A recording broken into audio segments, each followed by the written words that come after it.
Hello everyone, how are you doing? This is MD Tech here with another quick tutorial. In today's tutorial, I'm going to show you guys how to change the lock screen wallpaper on your Google Pixel smartphone.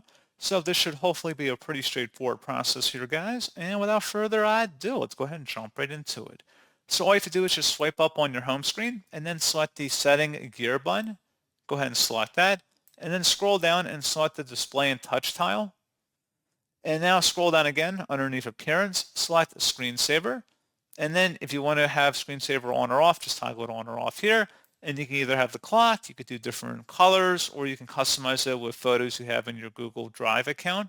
So pretty straightforward process on that, guys. And as always, thank you for watching. I do hope that I was able to help you out, and I do look forward to catching you all in the next tutorial. Goodbye.